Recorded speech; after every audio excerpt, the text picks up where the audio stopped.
On WWT, we're hearing from the family of a woman killed in her sleep just days after Christmas.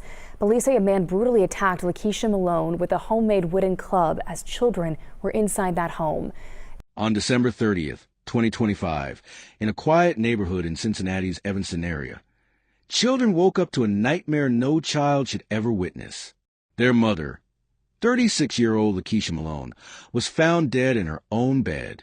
And the person accused of taking her life? Someone she trusted, someone she shared her home with, someone who was the father of her child. Before we dive into this heartbreaking case, if you're new to Shadow Crime, make sure you hit that subscribe button and click the bell icon so you never miss a case. We cover the stories that need to be told, the victims who deserve to be remembered.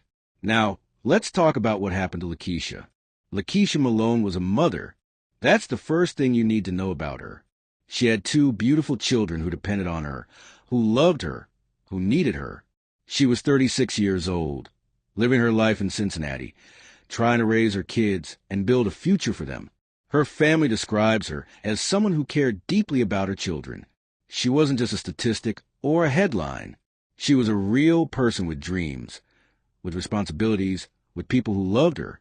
And she was in a relationship with a man named Andre Redmond. He was 40 years old, and they shared at least one child together. From what neighbors and family members have said, they actually lived together in that home on Hewitt Avenue.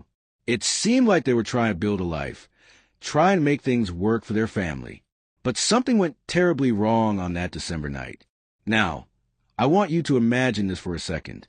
You're asleep in your own bed. You're in the one place where you should feel safest. Your children are in the house. You're vulnerable, completely unaware of what's about to happen. And that's exactly the position LaKeisha was in when, according to prosecutors, Andre Redmond allegedly attacked her. The weapon? A homemade wooden club. Some reports describe it as resembling a golf club, and the attack was so brutal, so violent, that when prosecutors later spoke in court, they said it was one of the bloodiest crime scenes a detective had ever witnessed. Just think about that for a moment. A detective who has seen countless crime scenes said this was one of the worst. And here's what makes this even more devastating. The children were in the home when this happened. They were there. Can you imagine what they heard? What they might have seen? The trauma that those kids are going to carry with them for the rest of their lives? When police arrived at the home on Hewitt Avenue, they were responding to reports of a suspicious death. What they found was a scene of absolute horror. LaKeisha Malone was dead, and the evidence pointed directly to Andre Redmond. Only on WWT, we're hearing from the family of a woman killed in her sleep just days after Christmas. Police say a man brutally attacked LaKeisha Malone with a homemade wooden club as children were inside that home. WWT's News 5's Aaron Thomas joining us live outside Hamilton County Justice Center, where the accused suspect remains behind bars tonight. Hi, Aaron. Hey there, Lindsay. Yeah, we're told by family members that both Andre Redmond and the victim, LaKeisha Malone, shared one child together. Tonight, that family is sharing how they want their loved one to be remembered in the face of tragedy. It's a loss no family should face, let alone during the holidays. I'm really in shock. I've never expected this to happen like this. James Rice looked forward to growing up with his cousin, LaKeisha Malone. The 36-year-old's life was cut short after a reported attack the day before New Year's Eve. She didn't deserve to go out like that. Like, she wasn't the kind of person to do anything bad to anybody or get any kind of revenge or vengeance, so I don't know why he felt that he needed to do that. Police accused 40-year-old Andre Redmond of using a homemade wooden club to attack her while she was sleeping. A judge gave him a $2 million bond in court earlier this week, Rice wanting to see stiffer penalty. I'd just rather him spend life in prison, not getting out. That's the best option that I feel like we have. Loved ones now in the process of planning Malone's funeral and memorial service. Rice leads the charge with starting a GoFundMe to support the children she leaves behind. Now our family has to work together to take care of her kids, especially her parents. So I want to try to raise as much money as I can to help them, because something like this is unexpected. And those children and family will certainly need all the help that they can get. At last check, that GoFundMe has since raised more than $1,400. We're still waiting to learn a specific date for the victim's funeral. As for Redmond, he is due back in court January 9th. Reporting live downtown, Aaron Thomas, WLWT News 5. Aaron, your heart just goes out to that family. We appreciate that update. Redmond was arrested and charged with murder.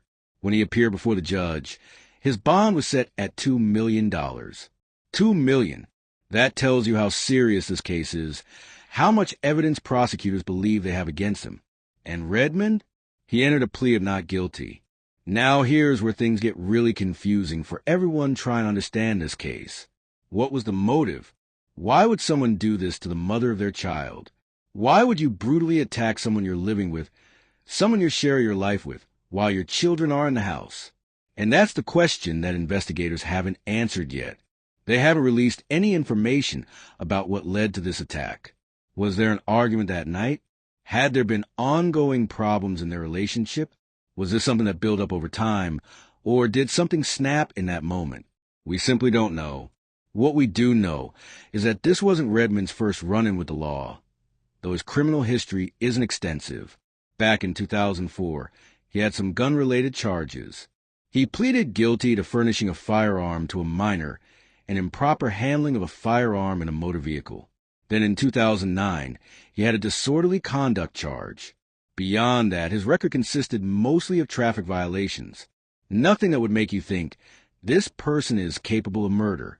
But that's the thing about cases like this, isn't it? Sometimes the people who commit the most horrific acts are the ones you'd never suspect. They're living normal lives, they have families, they go to work, they blend in, and then something happens that reveals a darkness nobody saw coming. LaKeisha's family is absolutely devastated. Her cousin, James Rice, has been speaking out about the tragedy, trying to keep her memory alive and make sure people know who she really was. The family set up a GoFundMe to help with funeral expenses and to support LaKeisha's 2 children, who now have to grow up without their mother. So far, they've raised over $1,400. But think about what those kids have lost. No amount of money can replace a mother's love, her presence, her guidance. And here's something that really gets to me. The family is still waiting to learn when they can have the funeral. They can't even properly lay LaKeisha to rest yet, because this investigation is still ongoing. They're in limbo, grieving, trying to figure out how to move forward, while also waiting for answers that may never fully come.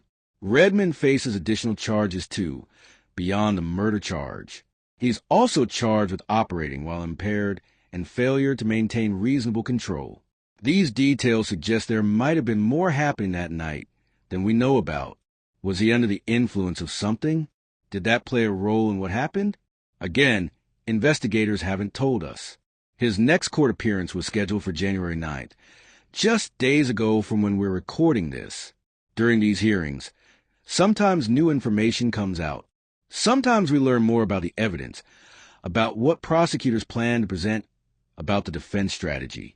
This all took place inside this home here on Hewitt Avenue in Evanston. Cincinnati police were called to the home just before 3 o'clock yesterday afternoon and found a woman dead inside. You can see her family.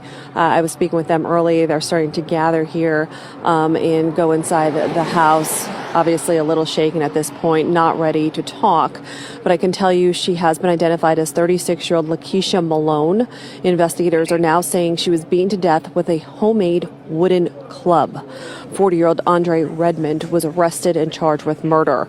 In court today, prosecutors described the scene as bloody. They say Malone was in bed, possibly asleep at the time of the attack. They also said children were home at the time Malone was killed. Well, Redmond's attorney entered a not guilty plea. He asked for a $500,000 bond. The judge ended up setting his bond at $2 million. Reporting live in Evanston, Karen Johnson, WLWT News 5. Karen, a lot of questions still surrounding this case as it was not random. The two here knew each other. Yeah, I was talking to neighbors as well as to family, and they tell me that the two actually lived here together, possibly, had kids together. But again, I was speaking to the victim's father, who was here earlier today, and he said, as you can imagine at this point, they're just not ready to say much more. Family should face, let alone during the holidays. I'm really in shock. I've never expected this to happen like this. James Rice looked forward to growing up with his cousin, LaKeisha Malone. The 36-year-old's life was cut short after a reported attack the day before New Year's Eve. She didn't deserve to go out like that. Like, she wasn't the kind of person to do anything bad to anybody or get any kind of revenge or vengeance. So I don't know why he felt that he needed to do that. Police accuse 40-year-old Andre Redmond of using a homemade wooden club to attack her while she was sleeping. A judge gave him a $2 million bond in court earlier this week, Rice wanting to see stiffer penalty. I'd just rather him spend life in prison, not getting out. That's the best option that I feel like we have. Loved ones now in the process of planning Malone's funeral and memorial service. Rice leads the charge with starting a GoFundMe to support the children she leaves behind. But even with court proceedings moving forward, there's still this massive question hanging over everything. What could possibly justify this? What could make someone pick up a wooden club and attack the mother of their child while she's sleeping? You know what really haunts me about this case? It's the trust that was broken. LaKeisha went to sleep that night, probably never imagining that she was in danger. She was in her own home with someone she knew, someone she had children with. If you can't feel safe in those circumstances, where can you feel safe? And think about what this teaches us about domestic situations. We often hear about domestic violence escalating over time, about warning signs that get ignored. But we don't know if there were warning signs here. We don't know if LaKeisha had reported problems before. We don't know if anyone saw this coming. The silence from investigators about the motive makes you wonder what they're holding back. Are they protecting the integrity of their case? Or is the truth just too complicated to explain in a simple statement? Here's another thing that keeps me up at night. Those children, they're going to grow up knowing how their mother died. They're going to grow up with questions that nobody can really answer for them. Why did this happen? Could it have been prevented? And if one of those children was Redmond's, imagine the complexity of that trauma. Your father is accused of killing your mother. How do you even begin to process that? LaKeisha's family now has to pick up the pieces. They have to raise these children, help them heal from something that honestly might never fully heal. They have to keep LaKeisha's memory alive while also trying to shield these kids from the worst details of what happened. It's an impossible situation. The community in Evanston has been shaken by this too. Neighbors talked about how they knew the couple, how they seemed like they were just another family trying to get by. Nobody expected something like this to happen on their street, in their neighborhood. But that's the reality of violence. It doesn't announce itself. It doesn't only happen in certain places or to certain people. It can happen anywhere to anyone. So now we wait. We wait to see what happens in court. We wait to see if Redmond's defense team presents any explanation for what happened that night. We wait to see if the prosecutors reveal the motive they might be holding close. We wait to see if justice will be served for LaKeisha and her children. But while we're waiting, let me ask you something. What makes someone capable of this kind of violence? Is it something they're born with, or is it something that develops over time?